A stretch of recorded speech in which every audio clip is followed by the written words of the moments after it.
नाज़रीन, मैं हूँ आपका मेज़बान अरसलान महमूद। आप देख रहे हैं मेरा यूट्यूब चैनल अब 72। नाज़रीन, इस वक्त सियासी जोड़-तोड़ की बातें बहुत तेज़ी से वायरल हैं।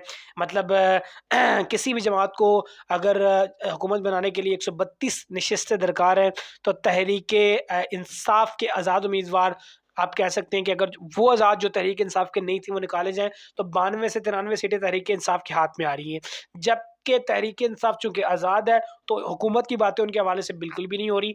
दूसरी जानिब जिनका बहुत ज़ोर-शोर था कि वो वज़ीर-ए-आज़म इस पर बन जाएँगे और वो भी आसानी से बनेंगे, पाकिस्तान मुस्लिम लीग नून के कायद मियाँ मोहम्मद नवाज़ शरीफ साहब, लेकिन उनको भी अक्सरियत नहीं दी गई। सिर्फ़ और सिर्फ़ 75 सीटें उनके हिस्से में आई, जिसकी वजह से वो हुकूमत अकेले सर पे तो बनाने से नाकाम है।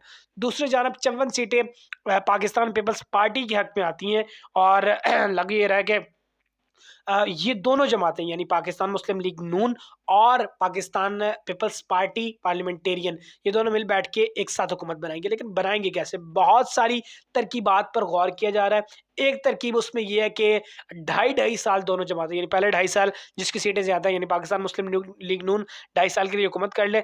अगले 2.5 साल जो है वो पाकिस्तान पीपल्स पार्टी जो है वो हुकूमत कर ले। ठीक हो गया? दूसरी एक यहाँ पर नुक्ता नज़र ये है कि मखलूत गवर्नमेंट बन जाए, यानी इन दोनों को मिलाकर एमकेएम तीसरी इसमें आ जाएगी, क्योंकि इन दोनों की अगर बना भी लिया जाए मिक्सचर, तो फिर भी मेरे ख्याल से इतनी सीटें नहीं बन रही कि ये हुकूमत बना सकें। तो एमकेएम को भी साथ मिलाना ज़रूरी होगा। तो मखलूत गवर्नमेंट पीडीएम 2 के तौर पर बनाने के लिए दोनों जमातें अगर राज़ी होती है, तो हो सकता है कि बिलावल वज़ीर आज़म की सीट पर बैठें और बाकी वज़ारतें और बाकी मामलात में तहरीके सॉरी पाकिस्तान पीपल्स पार्टी और पाकिस्तान मुस्लिम लीग नून एक साथ बैठकर इस मामले को लेकर चले। तो देखते हैं कि क्या होता है, किस तरह के हालात बनते हैं, किस तरह का सिनेरियो बनता है। लेकिन कोई भी जमात अगर अकेले सर पर गवर्नमेंट की तरफ जाती तो उनके लिए ज़्यादा आसान होता है या ज़्यादा मामलात को लेकर चलना होता है, क्योंकि अच्छा बहुत इंपॉर्टेंट रोल प्ले करेंगे पाकिस्तान मुस्लिम लीग नून के लिए भी और पाकिस्तान पीपल्स पार्टी के लिए भी आज़ाद उम्मीदवार वो वाले जो तहरीक इंसाफ की सीट से इलेक्शन लड़के जीते हैं। जिस तरह से लाहौर के जो सीनियर रुकन थे पीटीआई के, वो इलेक्शन पीटीआई के टिकट से जीतकर वापस चले गए नून लीग की तरफ। वापस मैं इसलिए कह रहा हूँ कि पहले भी वो नून की तरफ थे। तो ये एक अलार्मिंग सिचुएशन नहीं कह सकते, लेकिन मतलब तहरीक इंसाफ को झटका होगा कि आवाम उनकी निकली है। इसमें कोई शक नहीं कि पार्टी पीटीआई के जो वोटर्स थे, वर्कर्स थे, उन्होंने बहुत अच्छा काम किया और वो उन्होंने अपना वोट दिलवाया।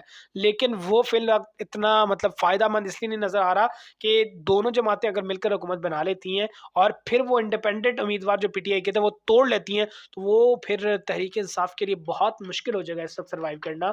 क्योंकि लग ये रहा था कि हो सकता है कि इतनी अक्सरियत उनको मिल जाए कि वो आसानी से गवर्नमेंट बना लें तहरीक इंसाफ। तो इमरान खान साहब की बाहर आने की बाज़गाश्त या इस तरह की चीज़ें जो वो सच्ची साबित हो सकती है। तो फ़िल वक़्त जो 2 चीज़ों पर गौर हो रहा है पाकिस्तान मुस्लिम लीग नून और पाकिस्तान पीपल्स पार्टी के दरमियान, वो भी मैंने आपके सामने रख दी। कोई तीसरी चीज़ भी हो सकती है, लेकिन देखिए अगले व्लॉग में क्या बताता हूँ मैं आपको। अल्लाह हाफ़िज़ नाज़िर।